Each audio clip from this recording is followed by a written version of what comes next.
Guys, akhirnya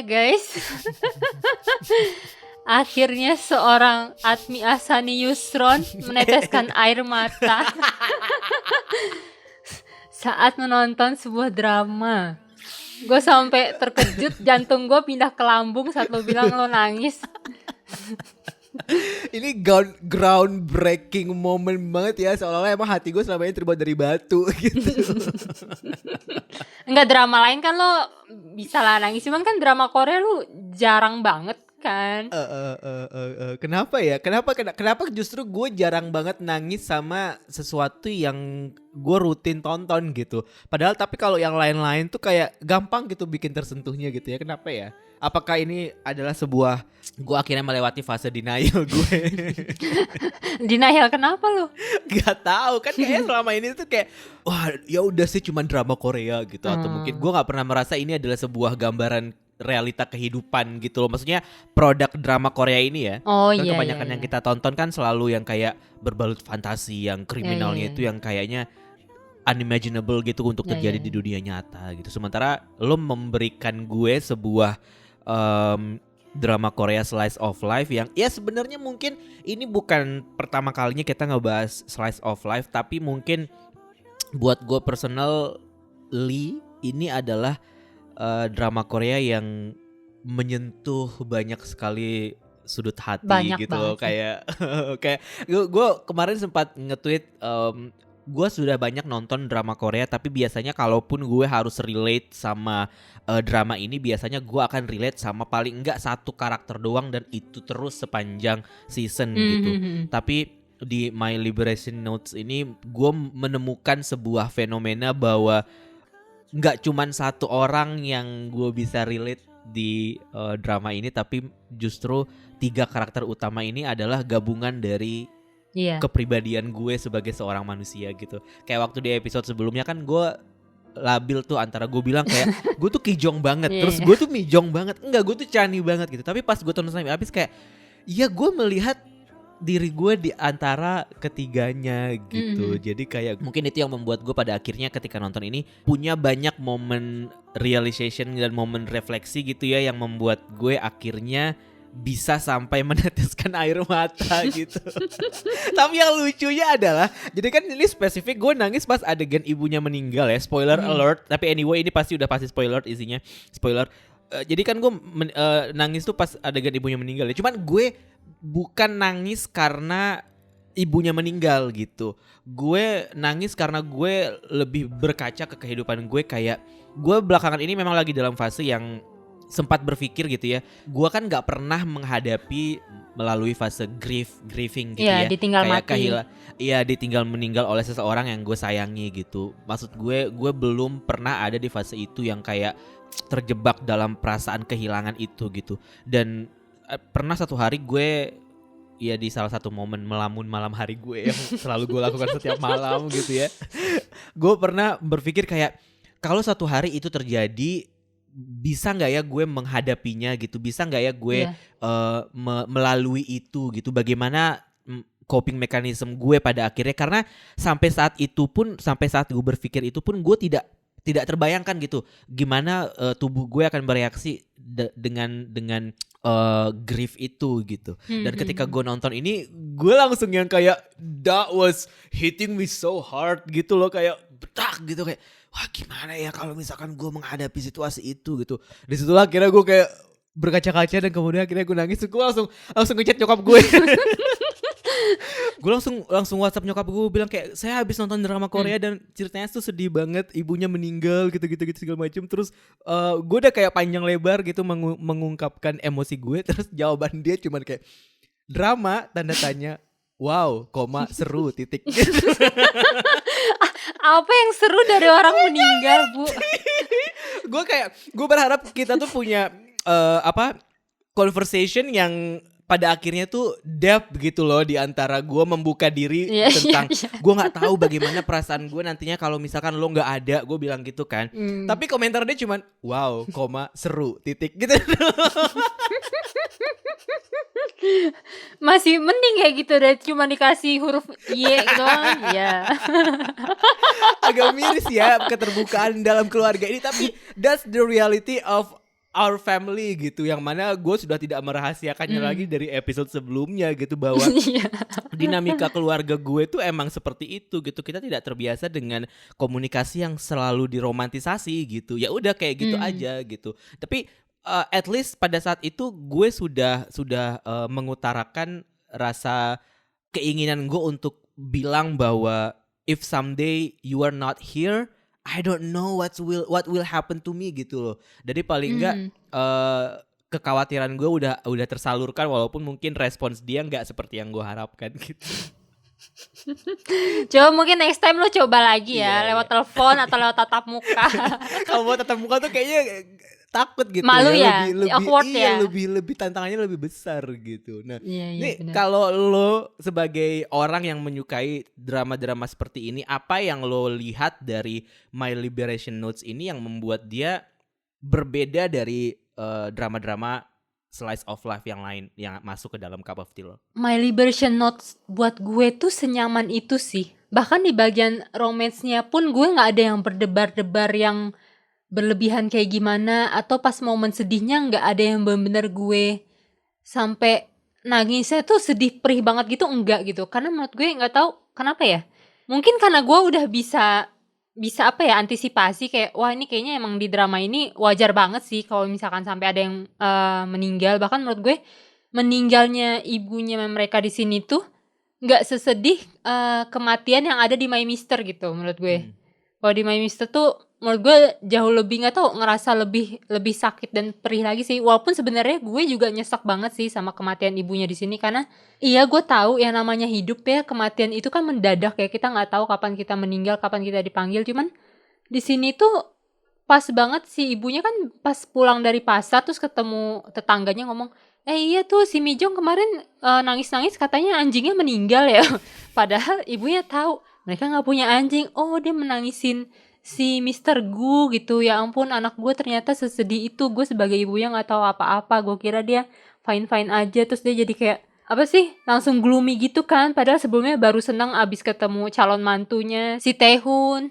Dan sebenarnya untuk twist yang ibunya meninggal ini gue udah kena spoiler tipis juga sih. Karena kan waktu itu kan ada teman ngedrakor yang nge-DM gue kan kayak, Kak udah nonton episode semalam belum? Gitu kan. Iseng banget sih. Enggak, dia gak langsung ngasih tahu gitu. Guenya yang kebetulan emang lagi pengen iseng, karena mungkin gue ngerasa gue lagi lelah banget nih sama kemarin sama nyebut lagi kan drama itu. Udahlah ya, drama laknat itu nggak usah diinget lagi. Iya. Nah terus ya udah gue iseng gitu kan, gue nebak-nebak. Justru gue yang mancing dia buat spoiler gitu, kayak emang ada apa? Ada ini, gue nebak-nebak itu bukan. Terus dia cuma nyebut ini sih, ada yang mati gitu. Terus gue cuman oh gitu. Sebelumnya kan di episode yang sebelum nyokapnya meninggal itu, episode scene terakhirnya Mijong itu ngelihat ada ambulans kan ke arah rumahnya kan. Nah gue tuh tadinya nebaknya tuh si bokapnya gitu. Karena kan bokapnya center banget kan buat mereka.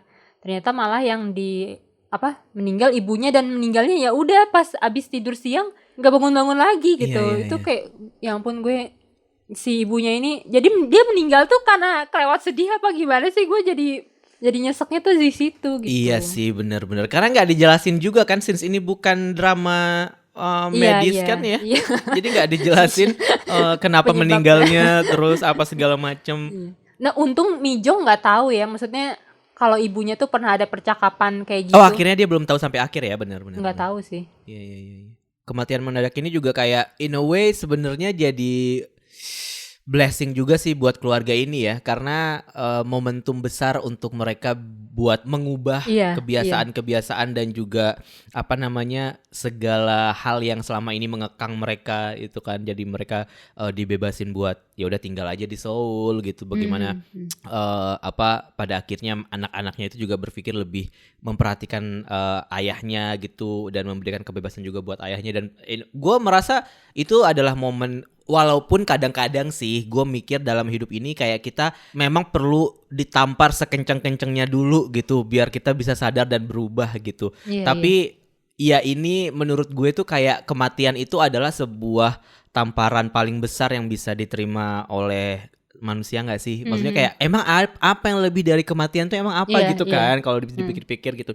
Kayak ibarat kemarin yang pas zaman-zaman COVID gitu kan, gue inget banget tuh keluarga gue tuh suka bandel banget kan kalau diingetin soal yang kayak apa vaksin segala macam yang masalah COVID, hati-hati pakai masker yang kayak gitu-gitu. Sampai akhirnya salah satu relatif gue meninggal gara-gara COVID, dan itu jadi kayak tamparan buat semua orang gitu bahwa orang-orang yang denial tentang pandemi ini pada akhirnya kayak oh ternyata bener pandemi ini ada gitu. Terus sementara gue kayak masa harus sampai nunggu orang meninggal dulu sih sampai lu semua sadar gitu loh. Tapi ya kadang-kadang hidup tuh emang kayak gitu gak sih? Kadang-kadang emang kita dikasih pelajaran ya dengan cara seperti itu gitu. Dan itu yang membuat keluarga ini pada akhirnya jadi lebih apa ya, kayak ya lebih merasa memiliki kebebasan untuk mengambil jalan mereka masing-masing kan pada Dan akhirnya. menurut gue itu nggak berdampak hanya ke 3 bersaudara ini, bokapnya juga salah satu yang sangat berdampak sih. Karena dia kan bilang kan, akhirnya dia sadar selama ini tuh bukan dia yang mengasuh si ibunya dan anak-anaknya ini gitu. Cuman justru mereka semua yang merawat dia gitu. Dia baru sadar hal itu sih setelah Iya, kehilangan si siapa namanya, istrinya ini. Karena iya, kan iya. emang bener kan diliatin istrinya ini tipe yang bener-bener ngurus semuanya yang dia Iya. sempat ngomel-ngomel dari Dia awal. ngeluh banget kan. Iya, iya. Nyiapin dari makan ini, kerja di ladang terus pulang nyiapin makan lagi segala macem. Baru dia seneng dikit setelah ladangnya dijual kan, baru bisa jadi nyonya yang bisa leha-leha, malah Iya, meninggal. iya, Ya iya. Emang ampun gue. iya, tapi emang gitu ya kehidupan tuh nggak ketebak gitu. Makanya mungkin ada alasan kenapa gue tidak terlalu suka drama-drama seperti ini, karena ya itu tadi kayak terlalu dekat dengan kehidupan gitu, terlalu membuat gue berkaca gitu. Kayak kalau misalkan menyambung obrolan-obrolan yang sebelumnya, kayak gue nonton drama itu bukan untuk merefleksikan diri gitu. Gue pengen nonton drama tuh buat dihibur gitu. Tapi gue nggak tahu apa, dan gue masih belum bisa merangkai kata-kata untuk menjelaskan kenapa pada akhirnya gue mau lanjut nonton ini sih sebenarnya. Jadi kalau lo tanya kayak kenapa lo mau lanjut, kayak gue juga nggak tahu nih kenapa. Mungkin emang lagi moodnya aja sih. Tapi gue setuju sama lo, kayak porsi cinta-cintaan di drama ini tidak membuat cerita kehidupannya itu jadi malah dikesampingkan. Justru cinta-cintaannya itu yang jadi bumbu doang sebenarnya kan, karena Iya. nggak ada yang begitu terlalu dominan kan di antara 3 orang ini tentang permasalahan percintaan mereka. Kissing pun cuma sekali kan, dan itu cuma kayak sep gitu, habis itu udah gitu, nggak pernah ada apa-apa Iya. lagi. Kalaupun misalkan Gijong sama Taehoon diceritakan lebih sering, tapi mereka pun mesra-mesraannya itu masih ada permasalahan yang berusaha mereka urai gitu kan. Yang permasalahannya si anaknya si Taehoon, terus gimana dinamika bibi-bibinya itu dengan Gijong gitu. Terus juga apa namanya, bagaimana dia menyesuaikan diri dengan calon apa dengan pacarnya, yang Gijong tuh udah dalam posisi yang gue bersyukur banget deh udah punya pacar akhirnya gitu. Jadi kayak udah nggak mau ngoyo gitu, nggak mau yang kayak menuntut dan segala macam. Mungkin itu nanti gue satu saat kalau gue akhirnya dipertemukan. Doain gue. Amin. Doain gue. Diaminkan oleh 200.000 pendengar. Gue pengen punya pacar ya Allah. Tapi kekhawatiran bibi-bibinya anaknya Taehoon itu masuk akal sih, yang kayak dia udah umur segini gitu. Apa yang lo harapkan kalau mereka nggak pengen nikah gitu kan? Mereka nggak mungkin kan pacaran terus gitu. Dan mereka pun sebagai kakaknya Taehoon gitu, jadi harus punya backup plan gitu. Kalau gimana kalau misalkan nanti ponakan kita ini udah nggak bisa tinggal sama kita lagi, sementara mereka pun sudah berprinsip bahwa ya udah kita hidup sendiri-sendiri aja dan membesarkan si ponakan kita ini gitu. Dan gue nggak nyangka sih kalau misalkan di tengah-tengah tuh kita akan dikasih konflik dari keluarga yang lain gitu sebenarnya. Jadi kayak gue kira kita akan berkutat sama 3 bersaudara ini aja, tapi ketika ada orang lain masuk ke dalam kehidupan salah satu di antara mereka, terus kayak di situ gue merasa emang sih kita merasa permasalahan keluarga kita tuh emang yang paling serius sedunia, tapi ada loh keluarga lain yang juga sebenarnya juga punya masalah Semua juga keluarga. gitu. Iya. Ya itu jadi inline sama, gue lupa ini dialognya siapa, cuman dia bilang itulah seninya mengenal seseorang. Saat kita mengenal seseorang tuh kita nggak cuman ngenal dia, cuman berserta dengan semua universe yang ada di belakang dia gitu. Kompleks gitu. Nah, masuk nih yang sempat diperdebatin sama netizen. Menurut lo, ini ending tuh udah happy ending, open ending, agak mengecewakan, sedih apa gimana nih? Lo dulu bisa nggak? Gue pengen dengar pendapat lo dulu sebagai orang yang menyukai drama-drama serupa. Kalau gue sih, gue puas-puas aja gitu, karena mungkin dari awal gue nggak ada ekspektasi macam-macam juga kali ya, dan ya seperti selayaknya slice of life drama lainnya, ya udah gitu. Karena kan emang mereka seperti dari awal tuh nggak ada konflik yang benar kayak gimana kan. Emang intinya tuh di sini tuh mereka tuh mencari kebebasan kan, mencari liberation itu. Dan menurut gue di ending episode 16 itu mereka semua udah dapet apa yang mereka butuhkan gitu. Dan gue malah gue malah lebih suka kalau mereka emang ya udah nggak usah dibikin terlalu kayak drama Korea pada umumnya yang happy ending itu harus jadian yang gimana sih, pernikahan yang segala macem gitu. Ini beda ya sama 2521 ya, karena Ya kesebut deh. harus kesebut kan, harus sampai 5 menit kata temen ngedrakor. Harus kita wujudkan cita-citanya. Kalau di 2521 tuh maksudnya dari awalnya tuh penggambarannya tuh beda gitu, moodnya kayak penuh harapan, keceriaan, sukacita, terus tiba-tiba baru gelapnya tuh di 2 episode terakhir gitu. Kalau ini sedangkan dari awal tuh ya begitu gitu. Memang dari awal tuh kita nggak merasa ditipu atau kayak gimana. Karena memang gue nggak tahu ending terbaik selain itu apalagi gitu. Mungkin kalau drama yang sebelumnya mungkin karena mereka berangkat dari genre romcom itu kali ya. Jadi kita juga sebagai penonton kayak kita punya certain expectation dengan genre ini gitu. Sementara ketika kita disuguhkan dengan My Liberation Notes ini slice of life gitu ya, what do you expect from this kind of drama gitu? Pasti ya itu tadi, kayak gue juga nonton ini kayak gue bilang, kayak gue tidak mencari tontonan untuk merefleksikan diri. Tapi ketika gue sudah memutuskan untuk nonton drama dengan genre slice of life, ya pada akhirnya itu tidak bisa gue hindari gitu. Kalau membicarakan soal endingnya, kalau menurut gue menyebut ini sebagai open ending. Jadi gue gak bilang ini akan happy atau akan berakhir sedih ya, karena balik lagi dalam kehidupan tuh gak selalu semuanya berakhir sedih, atau gak selalu semuanya berakhir bahagia gitu. Ada yang tidak di keduanya, tapi hidup tetap berjalan gitu. Nah ini yang gue merasa drama ini tuh seperti itu gitu. Kayak kita kan ada satu dialog dari kakaknya Taehoon yang bilang, iya mereka emang pacaran, tapi kan nanti kita nggak tahu mereka bakal jadi nikah atau enggak gitu. Atau nanti mereka iya kakaknya yang nyebelin itu, mereka akan nikah atau enggak, kita nggak tahu gitu.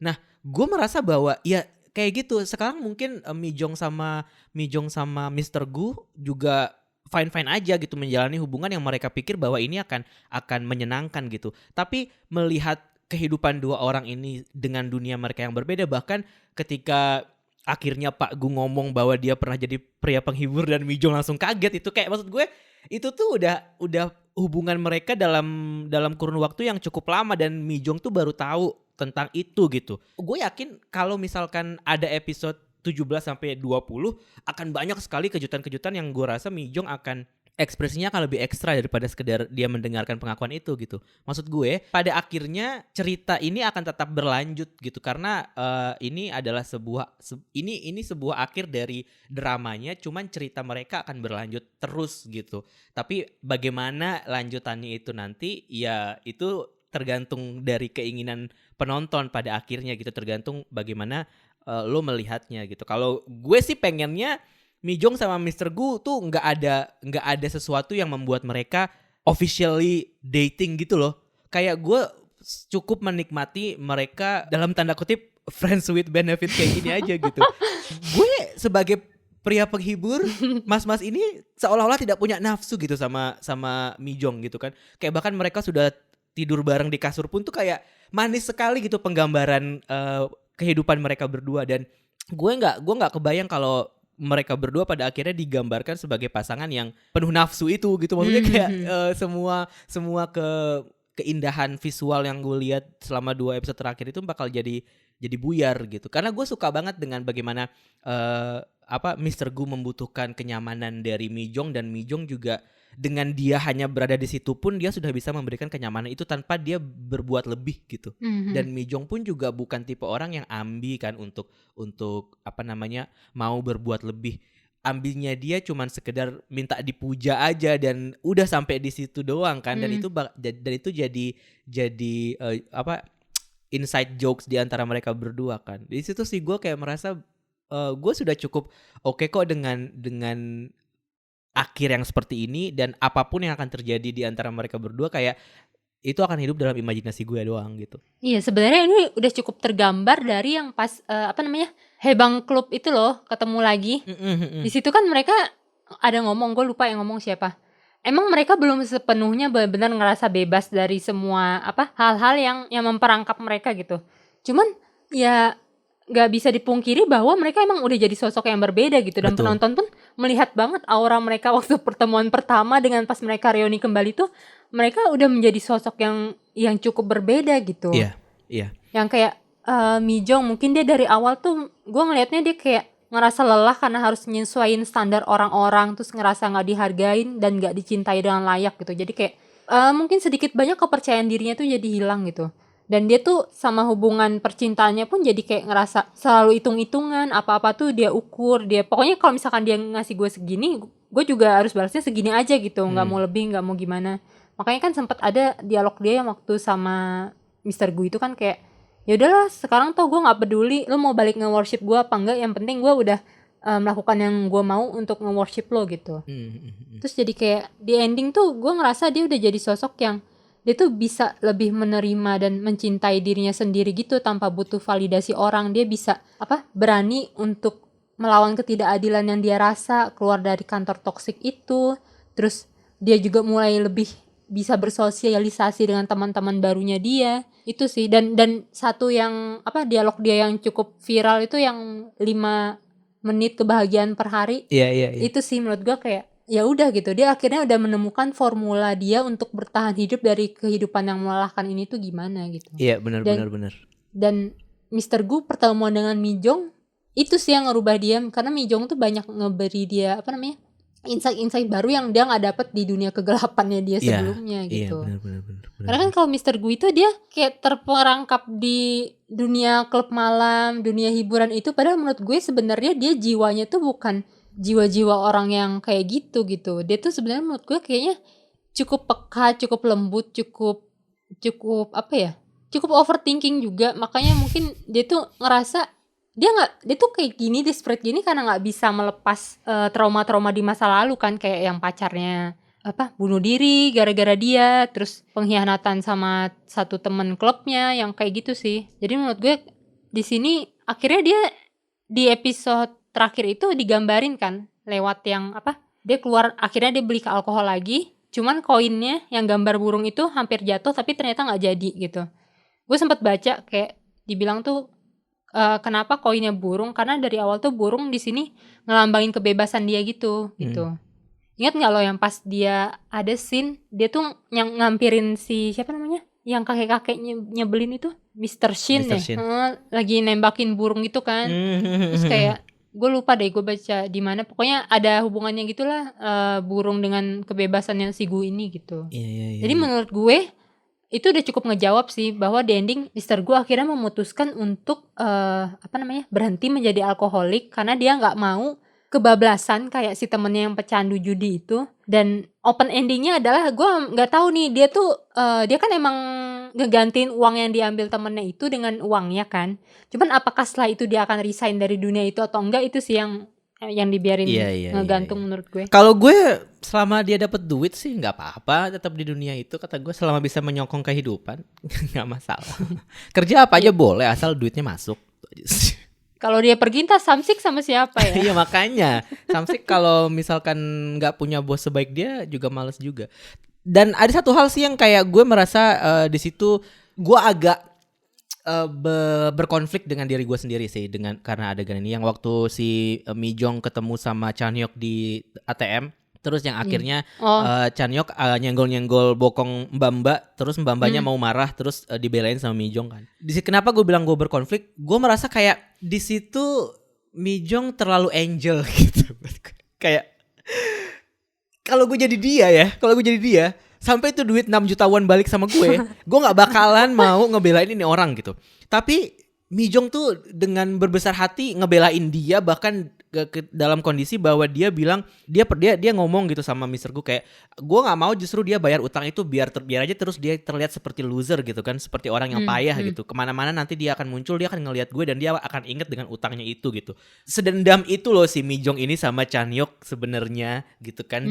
Dan dendam dia ke Chan-hyuk itulah yang membuat dia pada akhirnya berani untuk melakukan semua yang terjadi di drama ini gitu dari awal gitu. Karena Chan-hyuk itu yang salah satu trigger terbesar dia menurut gue dari awal. Tapi di adegan itu gue merasa kayak wah, apakah hidayah itu sebesar itu gitu loh. Maksudnya kayak tidak adakah sedikit pun dendam dalam hatimu Mi-jong gitu. Nah di situ gue agak sedikit berkonflik sama moral gue sebagai manusia sih ya. Kayak mungkin Mi-jong memang sudah memutuskan untuk bebas, untuk melepaskan semua melepaskan dendam dia. Iya, semua dendam dia dan moving on gitu. Sementara di sisi lain gue kayak gitu. Kenapa sih Mi-jong gitu? Ambil dulu hak lo gitu, karena lo juga masih berhak di situ.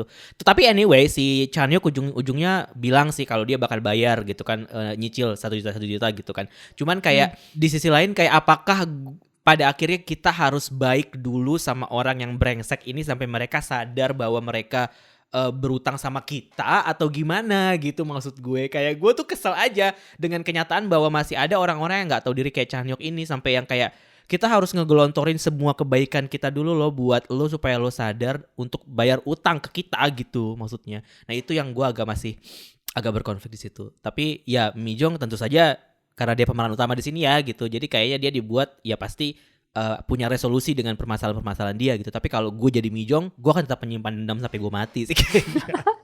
Di situ gue nggak bisa relate, kayak di situ gue bukan Mi-jong di pada saat itu. Kalau gue ngelihatnya ini dialognya si Mi-jong yang ngomong, sepertinya seorang Yeon Mi-jong itu terbagi menjadi 2 fase sebelum bertemu Mr. Gu dan setelah ketemu sama Gu gitu. Terus Gu juga bilang iya aku juga gitu. Nah itu sih menurut gue yang gue bisa ambil pembenaran kenapa dia akhirnya memaafkan si siapa namanya mantan brengseknya itu. Karena nggak tahu ya, gue kayaknya pernah baca tapi gue lupa di mana, gue selalu lupa. Kalau kitanya sendiri belum bahagia, kita masih ngerasa menderita, untuk bisa memaafkan dan merelakan itu terasa akan sangat sulit gitu. Karena kita juga ngerasa masih ngerasa bitter sendiri gitu loh dalam hati. Cuma begitu setelah dengan kehadirannya Mr. Gu ini pelan-pelan membantu merubah si Mi-jong ini, terus Mi-jong jadi ngerasa dia ngerasa disayang, dia ngerasa mendapatkan apa yang seharusnya dia dapat. Mungkin kebencian itu perlahan-lahan digantikan oleh kasih sayangnya si Gu ini. Jadi dia ngerasa ya udahlah, gue nih orang udah insignifikan lagi gitu di hidup gue, nggak usah terlalu gue pikirin. Toh udah ada si Gu, terus juga Gu kayaknya kayak apa kan, tahu dia bisa aja minta uang ke Gu kayak sini kasih aku 6 juta won udah kelar gitu. Iya sih. Gue tuh setiap kali gunanya kayak mana nomor telepon laki-laki itu kayak kasih aja nggak sih? Itu kayak biar cepet balik duit lu, biar lu cepet tenang gitu. Kalau gue jadi Mi-jong kayak kalau duit itu udah balik tuh gue tenang, gue udah gitu. Tapi gue tahu kenapa akhirnya gue menyimpan dendam ya, karena nggak ada orang yang menyayangi gue seperti Mr. Gu. Iya mungkin kalau lo udah mendapat sosok seperti Mr. Gu, lo kayak ya udahlah, masa-masa lalu itu udah nggak berarti gitu. Sekarang kebahagiaan gue jauh lebih penting gitu. Iya benar. Tapi iya kayak gue bilang, gue bisa relate sama semua karakter utama di serial ini kecuali sama Mr. Gu sih, karena Mr. Gu terlalu keren buat gue. Gak bisa ini.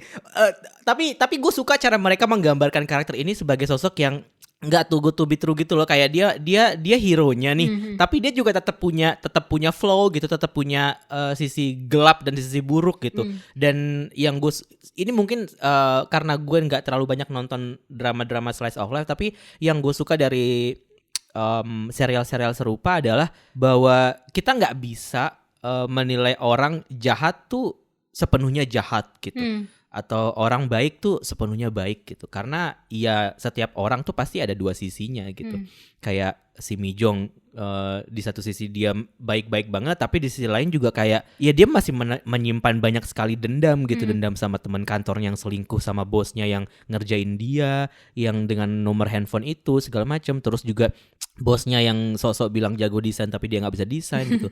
Tapi dia pun juga sudah berusaha jadi orang yang baik gitu. Dan gue yakin sih dengan segala tekanan yang Mi Jong dapatkan di kehidupan dia, kayak suatu hari nih orang pasti meledak nih, gue bilang gitu. Ya beneran aja kan, pada akhirnya ketika dia meledak langsung langsung ditampol pakai tas gitu kan. Nah terus ya udah Mister Gu juga gitu, si Gi Jong juga gitu, Chani juga gitu.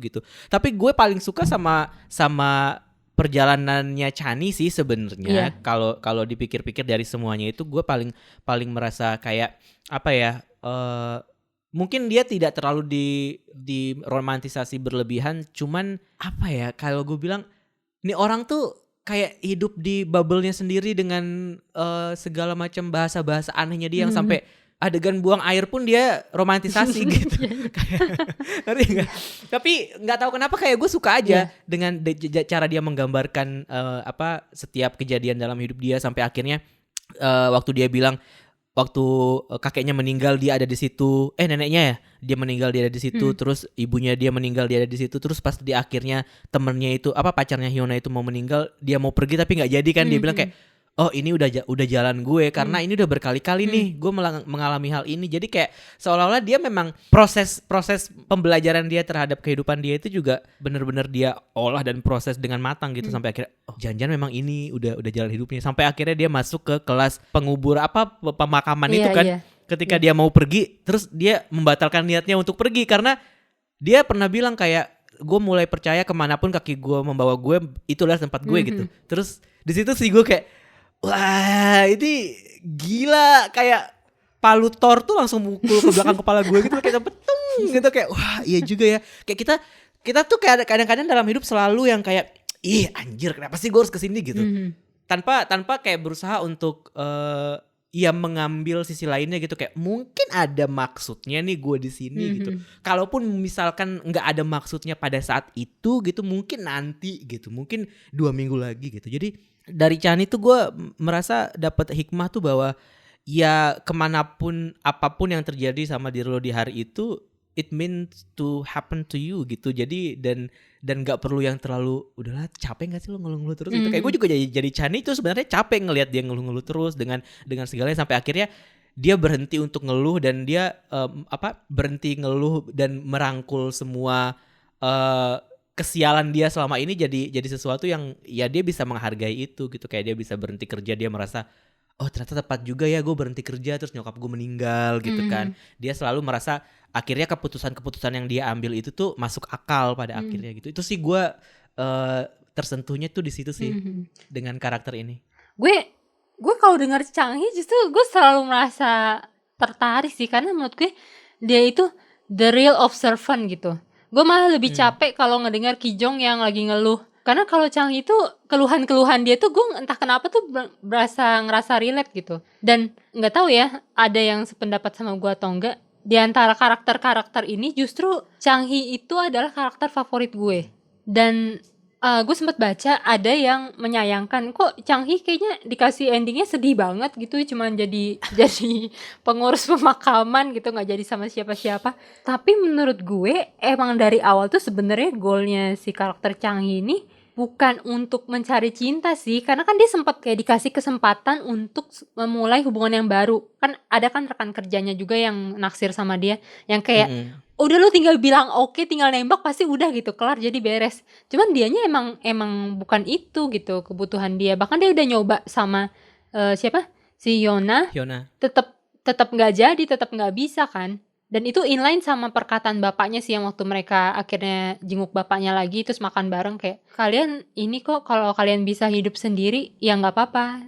Selama kalian bisa, kalian kuat kok, kalian nggak kayak bapak yang lemah," gitu. Terus pada nangis menitikkan air mata gitu kan. Dan maksud gue seneng sih kayak Changi di sini jadi perwakilan untuk orang-orang yang mungkin sampai sekarang belum bisa menemukan pasangan hidup tapi bisa menemukan tujuan hidupnya dan bahagia sendiri gitu. Karena beberapa kali juga disinggung kan ya waktu dia ngomong soal ternyata kita nih cuman satu manusia di antara sekian miliar manusia yang ada Iya, di iya, dunia iya. gitu kan. Terus ibarat koin kita tuh kayak cuman tumpukan kecil koin di antara gunung itu gitu. Jadi dia tuh kayak ngerasa ngapain sih gue susah-susah toh gue ini juga manusia yang insignifikan gitu di dunia ini. Kenapa sih gue harus lelah-lelah hidup mencari uang? Tapi ternyata ya nggak berarti amat gitu. Toh semua orang juga Iya, iya. melakukan hal yang sama. Jadi menurut gue dia itu sebenarnya keinginan utamanya tuh untuk menjadi berarti sih, bukan mendapatkan jodoh dan berkeluarga. Dia cuma pengen Hyung sebenarnya. Kan terbukti kan kayak dia ngira kebahagiaan dia itu dengan punya mobil. Pas dia udah punya mobil ternyata justru malah dia jadi nabrakin disuruh ganti rugi. Iya, gitu. dan dia bilang sendiri kan kayak awalnya sih seneng, cuman setelah beberapa kali make ya udah biasa aja gitu. Terus Iya, iya. dia pengen jadi orang Seoul gitu.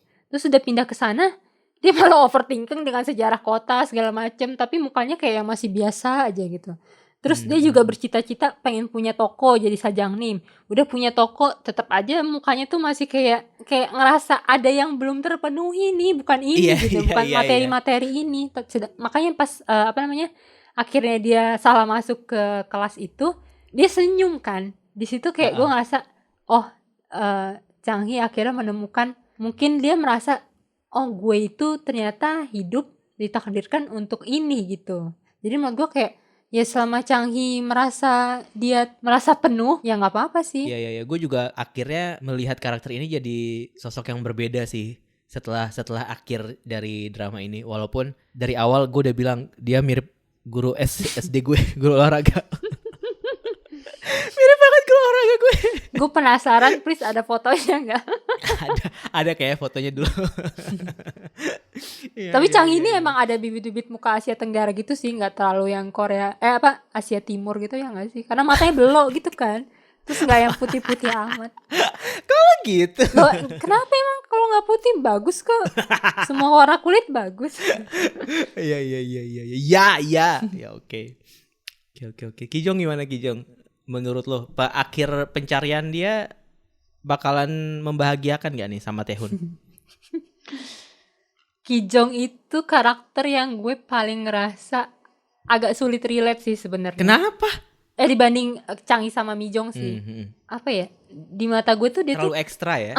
terlalu ekstra. Itu tuh mantan kembang desa yang kayak kena tulah karena keangkuhannya dulu gitu. Terus iya sih, dia udah bertobat sih tengah malam memohon ampun. Tetap ya lo pola pikirnya tuh tetap antv banget gitu ya. Kalau sebut Demografinya merek tetap sih. CD ya. Mantan kembang desa yang kena tulah, tetap demografi lo tuh CD terus ya. Nggak bisa naik ke AB gitu, nggak bisa, susah ya emang. Susah. Jangan tinggi-tinggi lah, ntar nggak ngerti. Ya. Ntar kalau gue pakai bahasa-bahasa yang sulit lo cengok lagi. Lanjut nggak nih gue Iya, gibahin Kijong. Kijong. Nah gue tuh ngelihat dia itu yang tadi yang ngerasa ya fine-fine aja gitu hidupnya, tapi tambah tua tuh dia malah tambah insecure gitu. Dia makin insecure dengan banyak hal, mulai ngerasa apa sih? Ya ntar kalau gue umur segini gue belum dapat pacar atau gimana. Jadi tuh dia goalnya sekarang tuh kayak dia butuh tempat bersandar untuk bisa merasa utuh gitu. Jadi dia sekarang tuh lagi kayak desperate banget nih nyari pasangan, nyari cinta gitu. Sedangkan karakter Kijong ini menurut gue tuh agak unik kan. Kayak gak semua orang nih bisa paham dan menerima pemikiran dia yang unik ini tentang hubungan. Kayak dia beberapa kali nyoba blind date, terus pas begitu ngobrol orang malah kabur kan, karena dia tuh kayak apa sih tipe-tipe istri yang siap mengabdi tanpa batas kayak zaman Joseon dulu gitu. Jadi laki-laki sekarang Hidup di zaman Johnson lu ya. iya, laki-laki zaman sekarang kayak apaan sih nih cewek gitu kan kuno banget atau apa gue kurang ngerti. Cuman mungkin Taehoon ini emang cowok baik ya, anak baik gitu. Jadi dia bisa mungkin karena dia pada dasarnya juga seorang tipe yang apa sih? Bisa memahami orang lain dengan lebih dalam, gak cuma kulit luarnya doang. Dia jadi bisa nih apa ngerasa klik sama Kijongnya juga ngerasa simpati sama Taehoonnya juga bisa ngerti Kijong. Makanya menurut gue mereka pasangan yang cocok sih sebenarnya. Cuman apa ya? Kijong tuh di ending-ending tuh menurut gue dia dibuat memahami bahwa ya nggak ada kisah cinta yang ideal seperti yang kita inginkan gitu. Kan Kijong kan pengennya iya dia bisa jadi istri yang begitu hebat yang bahkan bisa nangkep kepala suaminya yang habis dipotong gitu atau apalah yang terlalu dramatis atau apa. Tapi ya kenyataannya hidup tuh kayak gini gitu. Kadang nggak seperti yang kita inginkan gitu. Dan untuk jadi pasangan yang baik tuh dia nggak harus terus-terusan nerima aja, nggak pernah ngeluh atau apa, tapi dia tetap perlu ada timbal balik gitu supaya dia nggak ngebatin sendiri. Dia tetap perlu komunikasi gitu. Taehoon juga menurut gue dia terlalu pemendam, mungkin karena masa lalu dia yang kelam gitu juga kali ya.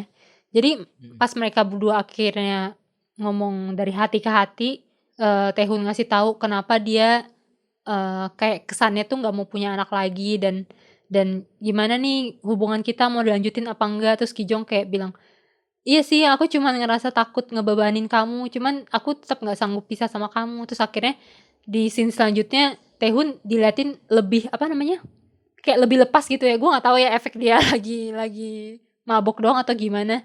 Dan apa monolognya Kijong pas sambil ngairin mawar itu menurut gue udah kayak ngerangkum sih, kayak akhirnya dia nerima, oh ya udah mungkin jalan gue di sini, gue harus bersabar. Tapi kalau gue justru sedikit banyak lebih bisa sih tetap bisa relate sama Kijong sih, walaupun mungkin hidup gue nggak se-ekstra itu ya. Cuman kayak dia itu tuh gambaran dari banyak orang sebenarnya. Iya Kayak kata tadi lo bilang dia tuh makin tua makin insecure. Jujur li gue juga belakangan ini merasa seperti itu gitu. Kayak gue semakin bertambah umur semakin insecure. Tapi justru gue sudah aware dengan insecurity gue ini, yang pada akhirnya membuat gue jadi kayak oke, bagaimana caranya gue mencari solusi supaya gue tidak terlalu memikirkan itu gitu. Kayak misalnya sama seperti Kijong juga kayak permasalahan-permasalahan dia tuh kan kayak kantung mata gitu kan, kayak keriput gitu. Itu kan sebenarnya permasalahan-permasalahan semua orang gitu. Kayak mungkin gue tidak mempermasalahkan kantung mata, tapi kayak gue sudah mulai membotak gitu misalnya. Kayak tiba-tiba garis rambut gue udah makin mundur gitu. Terus gimana dong? Gue bukan Atta Halilintar nih yang bisa pergi ke luar negeri langsung cangkok rambut, kan nggak bisa juga. Gue nggak punya duit juga gitu. Tapi kemudian gue berpikir bahwa kayak permasalahan hidup ini mesti lebih banyak daripada sekedar garis rambut yang makin mundur kata gue. Dan ketika gue melihat ke garis keturunan keluarga gue juga kayak ya bokap gue kan botak ya, gimana gue nggak botak gitu kan maksud gue. Terus di situ kemudian gue menyadari bahwa ya ada hal-hal yang bisa lo keluhkan dalam hidup dan ada hal-hal yang tidak bisa lo keluhkan gitu. Kayak salah satunya adalah ini gitu. Proses penuaan, proses rambut lo tiba-tiba rontok dan gundul itu kan sebenarnya proses natural yang inevitable gitu ya. Kayak mau gimana caranya juga lo nggak bakal bisa menunda penuaan itu gitu ya, kecuali lo punya uang sih. Tapi kan nggak semua orang punya uang ya gitu, dan apalagi saya gitu. Jadi ya udah, kita bisa apa dong kecuali kita embrace that kenyataan itu gitu. Dan gue melihat Kijong pada akhirnya berproses gitu di situ. Kayak dia dari susah banget untuk bisa menerima banyak hal dalam diri dia, kayak semua pengen dia ubah gitu, misalnya kayak dari rambutnya lah, matanya lah, segala macem gitu. Tapi ya pada akhirnya ditutup dengan yang kayak tadi lo bilang itu, bahwa oh iya dia bisa menerima itu pada akhirnya, segala complexity dan kekurangannya itu. Dan yang gue suka dari universe di sekitarnya Kijong tuh sebenarnya lebih ke teman-teman kantornya itu sih, yang kelihatan banget kayak ya mereka sudah ada di rentang usia yang sama. Jadi ketika mereka ngobrol pun tuh kayak nggak ada sesuatu yang melepas judgement gitu loh. Kan digambarin kan kayak mantannya teman kerjanya yang yang suka ngomentarin dia itu loh, Oh iya, yang iya. iya kan age gapnya kan kelihatan, sementara dia sama bosnya dan yang temen yang cowok itu kan seumuran gitu, jadi mereka lebih nyambung dan beda pandangan lah sama orang-orang yang lebih muda dari mereka gitu. Dan dia dikasih support system gitu di kantor itu gitu. Karena lu bayangin gak sih kalau misalkan kita ketemu 3 kantor terus 3-tiganya orang-orangnya nyebelin semua kayak Mijong sama si Chani gitu kan. Ya well, Chani gak semuanya sih, cuman Arem doang. Cuman kayak si Kijong ini kita selalu dikasih lihat bahwa lingkungan kantor itu sangat-sangat suportif sama dia gitu. Tadinya ketika gue nonton ini gue kira dia juga akan mendapatkan permasalahan itu gitu. Gue kira dia akan juga pas dia ngomong ke atasannya yang dia bilang kayak lo nggak pernah ngasih gue lotre gitu kan. Gue kira itu akan jadi sesuatu yang konflik baru dalam kehidupannya dia gitu. Tapi ternyata nambah bestie. Iya, justru jadi nambah bestie, dan gue suka dengan cara itu gitu. Gue suka cara mereka untuk menyelesaikan permasalahan itu gitu. Tadinya gue kira si atasannya itu totally playboy yang bener-bener brengsek aja gitu. Tapi ternyata pas kita dikasih lihat bahwa enggak kok sebenarnya gitu. Dia berusaha kok untuk menempatkan diri sebagaimana mestinya. Cuman karena dia pacarannya sama yang lebih muda menurut gue, jadi ada tuntutan-tuntutan yang membuat dia jadi tidak bisa sampai di memenuhi tuntutan itu gitu. Karena kan pasti age gapnya berasa banget kan. Dan makanya pas adegan dia putus itu kayak, oh ya udah, kalau emang lo masih mau kayak gitu, ya udah kita putus aja gitu. Itu gue langsung berubah pikiran gitu loh dari dia, kayak ternyata dia orang ini nggak sebrengsek itu kok, ternyata ada sisi lain yang logis kok ternyata gitu. Iya, dia menurut gue dia agak-agak mirip sama Yona sih. Dia kayak versi cowoknya. Maksud gue mereka sama-sama ngeklaim gue ini nggak pernah selingkuh loh. Cuman ya gue emang nggak bisa sendiri gitu. Gue butuh cinta gitu. Karena itu buat penyemangat Betul. gue. Karena emang sih ada tipe orang kayak gitu, kayak ya gue nggak bisa sendiri gitu. Kalau udah putus kayak ya udah tahu-tahu dapat lagi gitu. Iya. Dan karena mungkin kan kayak kehidupan di kantor tuh emang nggak bisa ketebak ya. Maksudnya ketika lo putus sama siapa, terus lo pacaran lagi sama siapa, seolah-olah kan orang yang pacar berikutnya itu adalah penyebab putusnya yang sebelumnya kan. Sebenarnya kan mungkin enggak gitu, tapi karena ruang lingkupnya sangat sempit, jadi gosipnya tuh pasti menyebar ya seperti itu bentukan gosipnya gitu, kayak pasti selingkuh ya segala macam. Padahal enggak kok, enggak selingkuh kan. Kita putus dulu baru gue cari pacar lain gitu kan maksudnya. Ya sih, itu juga salah satu karakter favorit gue sih kalau di side karakter yang lain di kehidupannya Kijong. Dan ya overall Kijong tuh menggambarkan gue karena ya itu tadi kayak masih sama dengan episode sebelumnya kita bahas ini, kayak I'm desperately looking for someone gitu. Kayak can you please find someone for me? Guys, tolong hubungi saya lewat Instagram @ronisnowhere. Apa gue bikin posternya ntar? My liberation notes, aku ingin lepas dari perasaan-perasaan membutuhkan kasih sayang ini. Ronzi Kevin 2022. Allah, tapi gue nonton ini tuh jadi lebih berusaha untuk menghargai proses gitu. Berusaha untuk menikmati setiap momen yang sedang gue jalani sekarang gitu. Percaya bahwa akan ada hal baik terjadi padamu hari ini gitu. Tuh kayak menurut gue sebuah pijakan yang sangat penting sebelum lo keluar dari kosan dan melangkah ke tempat kerja gitu loh. Kayak di luar tuh dunia semenyeramkan itu, tapi kalau kita terus berpikir bahwa di luar dunia itu sangat menyeramkan itu, ya kita nggak bakal kemana-mana, ujung-ujungnya di sini aja udah gitu. Iya. Ya sebenarnya nggak perlu dipikirin banget, sebenarnya dijalanin aja. Gue salah satu scene yang gue suka dan berkesan tuh waktu si Kijong mengulang kesalahannya bacot kelewat kencang. Iya. Yang Bama 50 tahun ya. Terus akhirnya dia diceramain.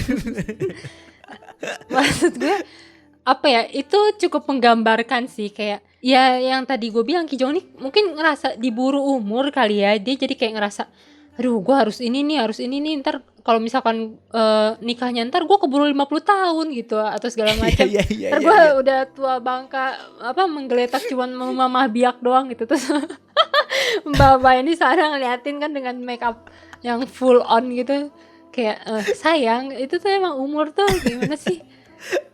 Tapi lu merasa nggak sih, lu juga gue nggak tahu ya pengalaman lu, tapi lu pernah nggak sebagai orang yang lebih dewasa memberikan wejangan kepada orang yang lebih muda di momen yang kayak Kijong dengan mbak itu? Lu pernah nggak merasa kayak gitu? Atau dalam situasi seperti itu? Apa ya? Gue sih lebih ke misalkan di kantor gue nih, terus ada teman gue yang lain terus ngomong yang kayak, aduh gimana nih umur gue udah segini segala macem. Terus gue langsung ngelirik ke teman gue lain yang umurnya lebih tua dari yang ngeluh ini gitu. Iya. Gue langsung kayak, ya lu ngeluh di depan orang yang lebih tua, gimana mau lo gitu. Maksud gue ya kayak gimana ya? Ya tapi itu emang kenyataan sih, kayak kita gak berasa banget sih asli umur. Kayak gue ngerasa gue tuh masih di usia 2009 yang kayak baru ketemu dan main bareng sama lo dan yang lainnya. Terus tahu-tahu gue sudah menjadi cewek 30-an dan berkeluarga tuh gimana gitu. Apa yang gue lewatkan tiba-tiba udah ganti tahun begini. Iya benar. Cuman gue sukanya dengan si digambarkan tuh mbak-mbaknya ini tuh santuy gitu loh. Maksud gue kayak mereka tuh tetap bisa kok 50 tahun dan tetap bisa hangout bareng, menikmati hidup gitu.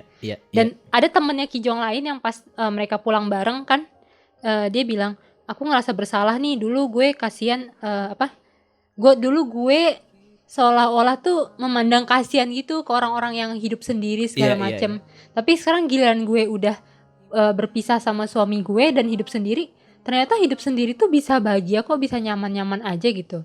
Betul. Terus itu kayak apa ya, sebenarnya orang-orang di sekeliling Kijong tuh kayak ngasih tahu dia dengan perlahan-lahan, lo tuh nggak usah terlalu tertekan dengan apapun yang ada di pikiran lo, ya udah slow down aja gitu. Betul.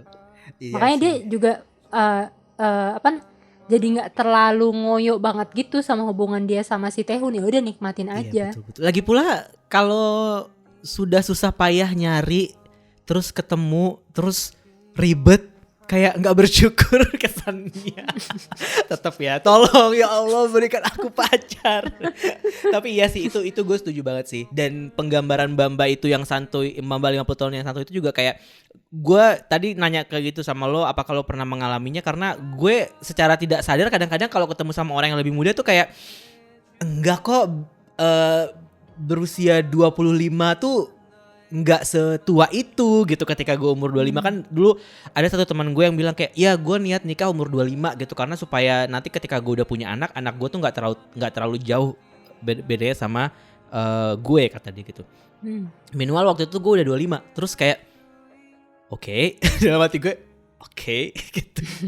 Kayak emang 25 tuh ketuaan ya, gue bilang. Ya nggak mau aja gue nikah usia lebih dari 25 gitu. Oke. Tapi sekarang dia udah 27 dan dia belum nikah. Terus kayak gue merasa kayak iya oke. Kayak maksudnya kadang-kadang kita memang punya standar sendiri yang kadang-kadang tuh nyusahin kita gitu.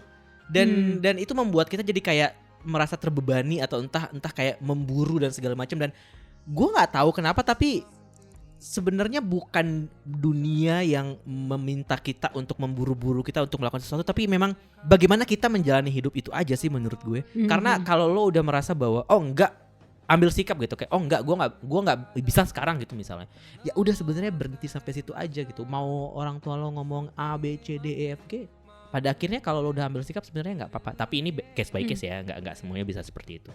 Cuman ya balik lagi kayak kadang-kadang memang ada hal yang kita nggak bisa menghalangi gitu, nggak bisa ada hal-hal yang nggak bisa kita hindari gitu untuk melakukan kita sesuatu, untuk bikin kita gue juga keinget sama perkataannya salah satu anggota Hebang Club yang bapak-bapak itu loh, yang kacamataan itu. Dia kan dia waktu itu pas awal bilang pengen bebas dari rasa diburu waktu kan. Dia seolah-olah kayak dia selalu ngeliat jam, kayak dia ngerasa gue harus terus produktif nih, gue jadi ngerasa lelah sendiri gitu, kayak nggak punya waktu istirahat atau apa. Dan menurut dia kebebasan yang paling berarti buat dia ya kebebasan untuk berkuasa atas waktu dia itu, bahwa ya kalau misalkan dia punya pacing waktu yang berbeda dengan orang lain, ya nggak apa-apa gitu. Tiap orang tuh punya timing dan timelinenya masing-masing. Itu sih. Itu penting banget sih buat gue. Karena kadang-kadang kan kita tuh nggak bisa deh nggak ngebandingkan diri kita dengan orang lain. Itu kayak dia udah umur segini, dia udah dapat begini-gini gitu, kayak gila. Kayak kita kemarin ketemuan terus ngomongin teman-teman kita gitu kan, kayak umur segini jadi CEO ini, CEO itu gitu. Sementara kita apa yang terjadi dengan kita gitu.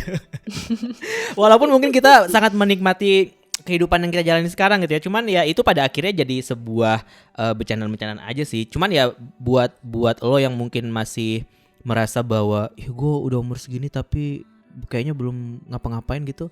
Nggak apa-apa kok, sebenarnya nggak perlu ngapa-ngapain juga kok gitu loh. Gue tuh pengen deh bikin orang pengen ngasih tahu ke orang kayak sebenarnya nggak perlu lo jadi apa-apa di umur seberapa. Itu sebenarnya nggak perlu lo. Itu kayak sebuah standar yang menurut gue merusak gitu loh, kayak merusak kesenangan kita menjalani hidup jadi diri sendiri gitu. Kayak nggak apa-apa kalau nggak jadi apa-apa juga nggak apa-apa, as long as you're happy dan semua kebutuhan lo terpenuhi dan lo merasa cukup. Menurut gue sih nggak perlulah jadi CEO gitu. Itu sempat tersampaikan juga kan di dialognya Changi pas dia lagi berantem sama Yona, yang dia bilang, kenapa lo kecewa sama gue, lo nggak puas sama gue, bodo amat, gue tetap mau jadi biasa-biasa aja sampai kapanpun dan hidup umur panjang gitu. Ingat nggak lo? Yang dia ngerasa kayaknya Yona kecewa nih, dia keluar dari perusahaan terus jadi kayak hidup terlunta-lantu. Waktu itu kayaknya mungkin tokonya belum sukses, terus dia masih terlilit hutang, terus dia jadi kayak ngerasa seolah-olah dia dibandingin sama mantannya Yona yang kaya tapi meninggal itu gitu. Jadi kayak ya udah gitu, ya benar, selama kita happy bahagia ya udah. Mungkin tidak practical in real life karena tentu saja ketika lo memutuskan untuk jadi Changi kan kayak well tapi Changi tetap punya pekerjaan anyway gitu. Tapi kan kadang-kadang kayak ambillah contoh ketika kita sudah jadi pegawai perusahaan swasta gitu, terus kayak kita udah mau pulang kampung jadi petani gitu misalnya, ada tanah nih di rumah belum digarap gitu. Kan untuk ngambil keputusan itu dengan kemudian melepas gaji bulanan untuk berusaha dari nol lagi itu kan sebenarnya nggak gampang ya. Tapi kalaupun misalkan kita tidak mengambil keputusan itu pun dan menjalani kehidupan kita yang sekarang pun juga sebenarnya nggak apa-apa. Dan kalaupun misalkan nanti keputusan itu diambil terus kemudian lo memulai dari nol dan itu tidak berhasil pun juga sebenarnya nggak apa-apa gitu. Kayak maksudnya ya nggak tahu ya, mungkin karena manusia itu selalu dituntut untuk harus jadi sesuatu yang lebih gitu. Kayaknya tuh kalau nggak berprestasi tuh kayak salah gitu. Kayak kalau tidak menonjol tuh kayak salah gitu.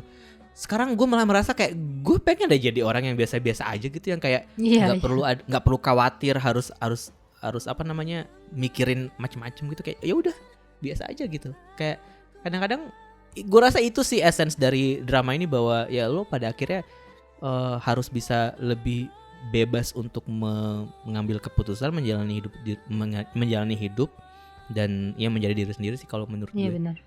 Oke, nah ini obrolan bisa masuk kayaknya ke podcast Menjadi Manusia ya. Jadi bukan cuma podcast ngedrakor, ini tempat tayang drama episode ini. Nggak ada yang bercanda. Boleh loh kalau podcast Menjadi Manusia mau collab sama kita. Tolong pendengar di-mention ya.